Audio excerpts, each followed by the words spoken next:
Assalamualaikum warahmatullahi wabarakatuh.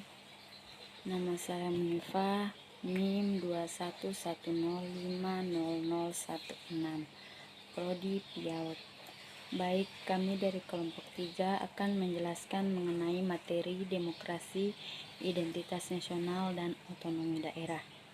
Nah, saya sendiri di sini akan menjelaskan materi demokrasi. Demokrasi berasal dari bahasa Yunani yaitu demos dan kratos. Demos bermakna rakyat atau halayak, sementara kratos bermakna pemerintahan.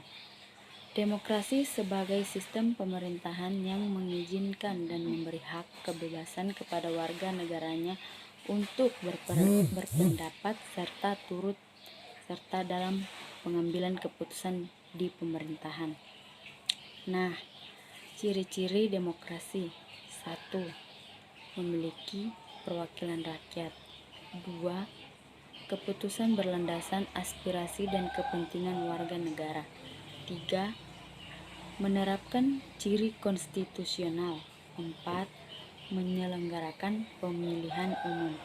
Dan yang terakhir, terdapat sistem kepartaian. Tujuan demokrasi ialah 1. Kebebasan berpendapat. 2. Menciptakan keamanan dan ketertiban. 3. Mendorong masyarakat aktif dalam pemerintahan. 4. Membatasi kekuasaan pemerintahan. Dan yang terakhir, mencegah perselisihan. Assalamualaikum warahmatullahi wabarakatuh. Perkenalkan, nama saya Nisatul Jannah, NIM 211050004. Pada kesempatan kali ini, saya akan menjelaskan mengenai otonomi daerah dan asas otonomi daerah. Otonomi daerah adalah hak, wewenang, dan kewajiban daerah otonom untuk mengatur dan mengurus sendiri urusan pemerintahan dan kepentingan masyarakat setempat sesuai dengan peraturan perundang-undangan. Asas otonomi daerah terdiri dari sentralisasi, desentralisasi, dekonsentrasi, dan tugas perbantuan. Sentralisasi adalah sebuah penyerahan kekuasaan dan juga wewenang pemerintahan secara penuh kepada pemerintah pusat. Contohnya, Bank Indonesia yang menjadi pusat dari semua pengaturan kebijakan moneter dan juga fiskal. Desentralisasi merupakan penyerahan urusan pemerintah dari pusat kepada daerah. Contohnya, Dinas Pendidikan menjadi pengatur bagaimana pola pendidikan yang akan dijalankan.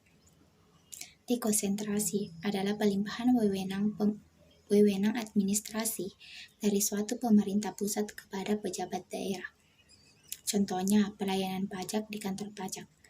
Dan tugas perbantuan merupakan kewenangan pemerintah yang lebih rendah tingkatannya untuk membantu pemerintah yang lebih tinggi tingkatannya. Contohnya, kegiatan pengembangan infrastruktur sosial ekonomi wilayah. Bismillahirrahmanirrahim. Assalamualaikum warahmatullahi wabarakatuh.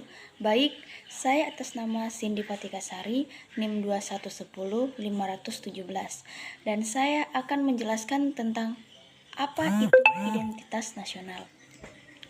Identitas nasional adalah kepribadian nasional atau jati diri nasional yang dimiliki suatu bangsa dan membedakan bangsa satu dengan bangsa yang lainnya. Faktor-faktor pembentuk identitas nasional.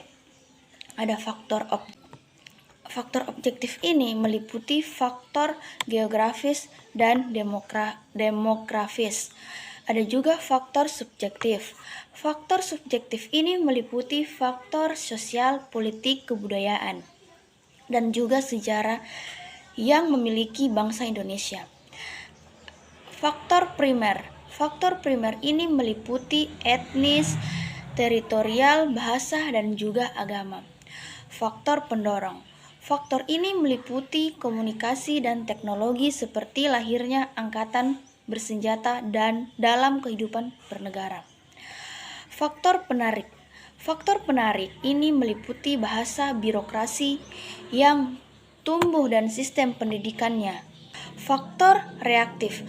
Faktor reaktif ini meliputi dominasi pencarian identitas dan juga ada 3 jenis-jenis identitas nasional: identitas fundamental, identitas instrumental, dan identitas alamiah.